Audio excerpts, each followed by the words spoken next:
की बात हमारे लिए है कि हमारे प्रदेश का, हमारे सूबे का मुख्यमंत्री ही अब तक अपना कोई बयान नहीं दे पाया। तो हम तो यही चाहेंगे कि मैं तो सबसे पहले धन्यवाद कहना चाहूँगा पत्रकार साथियों को कि आप लोगों ने इस मुद्दे को हर घर तक पहुँचाने का काम किया है।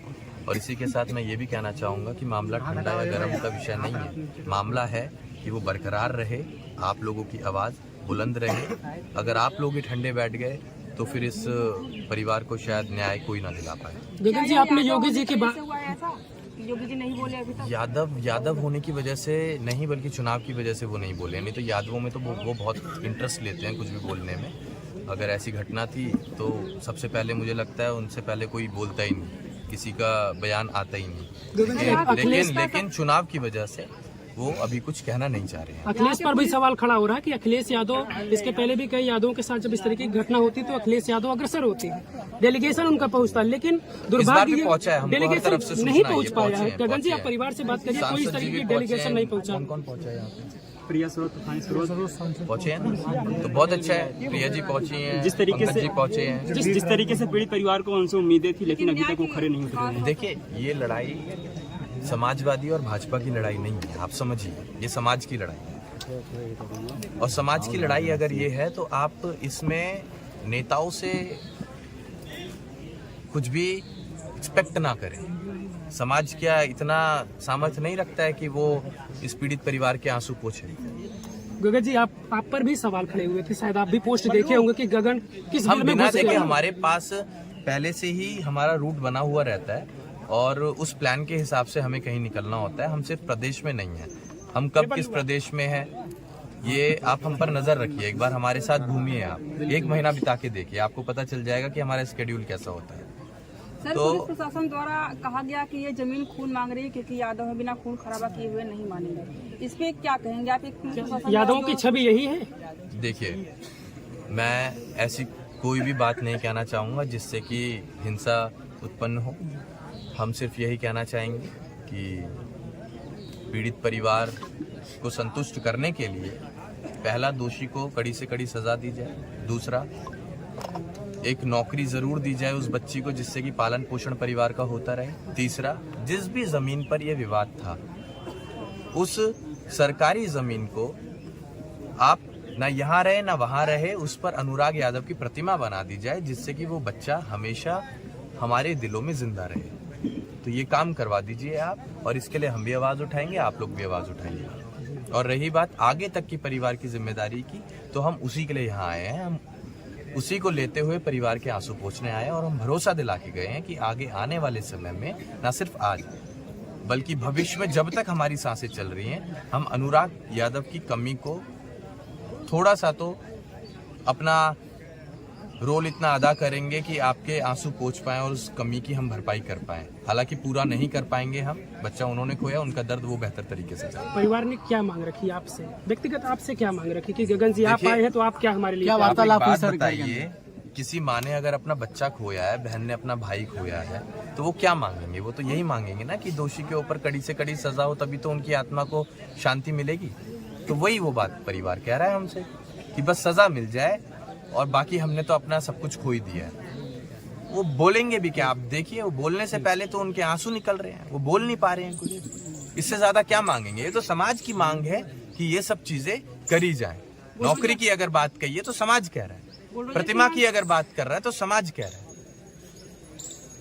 दोषी के ऊपर कड़ी से कड़ी कार्रवाई हो वो समाज भी कह रहा है और पीड़ित परिवार भी कह रहा है। इसके पहले कई मामले में एनकाउंटर हुआ, ऑन द स्पॉट कार्रवाई हुई है, लेकिन इस मामले में आज कई दिन हो गए। एनकाउंटर करेगा कौन ये बताइए? जो लोग सरकार में है वही करेंगे ना, वही करेंगे ना। करवाइए एनकाउंटर, हम तैयार हैं। हमने तो साफ कह दिया कि ऐसा व्यक्ति जो इतनी दरिंदगी कर सकता है, इतने बेरहम तरीके से एक समाज के ही बच्चे की गर्दन काट सकता है, तो वो हमारे समाज का नहीं हो सकता है। ऐसे आदमी का हम विरोध करते हैं और उसे यादव बिल्कुल ना कहा जाए। अब चाहे एनकाउंटर करो या उसे गोलियों से छन्नी कर दो, हमें ऐसे व्यक्ति से कोई मतलब नहीं जिसे वो माँ नहीं दिखी, जिसे वो बहन नहीं दिखी, जिसे वो बाप नहीं दिखा, जिसका इकलौता चिराग वो था, तो उसे भी जीने का कोई अधिकार नहीं है। अब जो सजा आपको दिलवानी हो वो दिलवाएं। मैं किसी को यहाँ डिफेंड करने नहीं आया हूँ, मैं किसी की पैरवी करने नहीं आया हूँ। यहाँ मैं स्पष्ट तौर पे आप लोगों को बताने आया हूँ कि आप लोगों का बहुत बहुत धन्यवाद कि आपने ये सूचना हम तक पहुंचाई और हम इस वक्त परिवार के सिर्फ आंसू पोंछने आए हैं और उन्हें भरोसा दिलाने आए हैं कि हम उनके साथ आगे भी खड़े हैं। अनुराग की छोटी बहन ताइक्वांडो खेलती है, वो भी अनुराग की तरह से बेहतर खेले क्योंकि अभी हाल ही में बलिया से वो ब्रॉन्ज मेडल जीती है। तो ऐसे में छोटी बहन के लिए आप क्या करिएगा अगर वो खेलना चाह रही है आगे भविष्य में? जिस भी प्रकार से जो भी सहयोग पीड़ित परिवार हमसे मांगेगा हम वो सहयोग करने के लिए तैयार हैं। हमारे घर में आरबीआई की मशीन नहीं है, लेकिन हमारी जुबान में इतनी ताकत है ऊपर वाले के आशीर्वाद से कि अगर हमने झोली फैला दी तो इस परिवार को कभी किसी के सामने घुटने टेकने की, हाथ जोड़ने की जरूरत नहीं पड़ेगी। हम सब खड़े रहेंगे इनके लिए, हम सब खड़े रहेंगे। कभी कभी ऐसा भी होता है कि जब चीजें वायरल हो रहती है तो लोग आके आश्वासन देते हैं, उसके बाद किसी का पता भी नहीं चलता। क्या आप एक बात बताइए, वायरल होने के लिए अगर आ रहे होते तो हम घर पे ही बैठ के काम कर लेना, हम रोज घूम क्यों रहे हैं? आश्वासन की बात कर रहे हैं। आश्वासन की अगर बात है तो जो लोग करते होंगे ये काम वो जानते होंगे वो किस लिए करते हैं। हम तो यहाँ पर सिर्फ आंसू पोंछने आते हैं। गगन जी जिस प्रकार हम सिर्फ आंसू पोंछने आते गगन जी हैं। जिस प्रकार से मंगेश के यहाँ जो है यूट्यूबरों ने लगातार खबर दिखाया, उसी प्रकार यहाँ पे भी लगातार उन्होंने खबर दिखाया। आप इस बार तो नहीं कहेंगे टीआरपी के लिए लोग कर रहे हैं? यार एक बात बताइए, आप अपना काम कर रहे हैं, बेहतर कर रहे हैं ना? मैंने धन्यवाद कह दिया आपको, मैंने कह दिया धन्यवाद। अब बाकी जो काम करना है वो भी आप लोगों को ही करना है। अब आगे देखूंगा मैं कितना बेहतर तरीके से आप काम करते हैं, कितने बेहतर तरीके से आप इस परिवार को दिखाने का काम करते हैं कि इन्हें संतुष्टि मिली है या नहीं मिली है। अगर नहीं मिलेगी तो फिर से एक वीडियो बना देना कि गगन यादव बातें करके चले गया था लेकिन अब परिवार फिर से रो रहा है, गगन यादव नहीं आ रहा, तब कह देना। गगन जी मैं आपके सामने खड़ा हूं और आपके सामने कहकर जा रहा हूं कि पीड़ित परिवार के साथ ना सिर्फ आज बल्कि आगे आने वाले समय में, भविष्य में, सुख का मैं कहता नहीं लेकिन दुख की घड़ी में सबसे पहले अगर कोई आपको दिखेगा तो अपनी औकात के अनुसार मैं परिवार के साथ खड़ा मिलूंगा। बाकी प्रार्थना ऊपर वाले से करूंगा कि अब इस परिवार में कभी भी दुख की घड़ी ना आए। समाजवादी पार्टी बुलडोजर को विरोध करती है और घर वालों का मांग है कि आरोपी के घर पर बुलडोजर चलाओ। हमने कह दिया कि बुलडोजर छोड़ो, आप वहीं पर प्रतिमा लगा दो ना, उसी बिल्डिंग पर, उसी संपत्ति पर आप अनुराग यादव की प्रतिमा लगा दो। एक भी ईंट मत निकालो, वो अनुराग यादव के नाम ही कर दो सरकारी संपत्ति। इससे बड़ी चोट क्या होगी किसी के लिए? शुरुआत करेंगे आप? शुरुआत करेंगे आप? बिल्कुल करेंगे। हमने पहले भी कह दिया, प्रधान जी बताएंगे, ठीक है? आप सब लोग हैं और प्रधान जी अब अकेले नहीं है, पूरा देश देख रहा है, हम इनके साथ हैं। अगर किसी ने कल को इन्हें दबाने की कोशिश करी तो फिर इसका अंजाम क्या होगा हम अच्छे तरीके से बताएंगे। अभी तो हम शांतिपूर्ण तरीके से आए और शांति ही चाहते हैं हम। समाजवादी पार्टी अब कुछ नहीं मिलेगा, अब कुछ नहीं मिलेगा। अब हम क्या कर जा रहे हैं और यहाँ हम जुमलेबाजी करने नहीं आते हैं, यहाँ हम ताकत देने ही आते हैं। और कितने ताकतवर हम हैं इसको हमें बताने की जरूरत नहीं है, प्रत्यक्ष को प्रमाण की जरूरत नहीं होती। हम बता देंगे हम कितने ताकतवर हैं।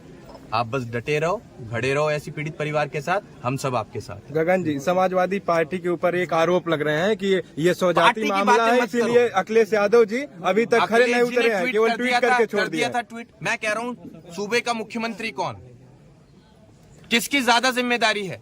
किसकी ज्यादा जिम्मेदारी है आज? जहाँ क्या योगी जी का नहीं है ये परिवार? उनको आना चाहिए था, उन्हें कुछ बोलना चाहिए था। क्या कर रहे हो आप? सपा और भाजपा क्यों कर रहे हो यार? मैं समाज के लिए आया हूं,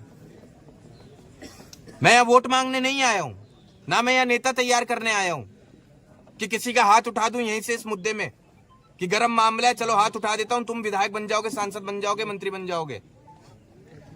मैं परिवार के आंसू पोंछने आया हूं, इसीलिए आप भी यहाँ पर आए हुए हैं। तो वही काम कीजिए ना जो काम आपको दिया गया है और वही काम हम कर रहे हैं जो काम हमें देकर भेजा गया है। सपा भाजपा मत करो, समाज की बातें जहाँ पे राजनीति नहीं होती वहाँ पे न्याय भी तो नहीं मिलता ना सर। राजनीति, मैं फिर से कहूंगा, जिस प्रकार शेर के बिना जंगल सुरक्षित नहीं होता उसी प्रकार नेता के बिना भी समाज सुरक्षित नहीं होता। नेता की बात होगी वहां जहां हमें जरूरत पड़ेगी। यहाँ फिलहाल हम लोग इतने सक्षम हैं कि समाज अपनी ताकत दिखाने के बाद न्याय की मांग को उठा सकता है और न्याय दिला सकता है।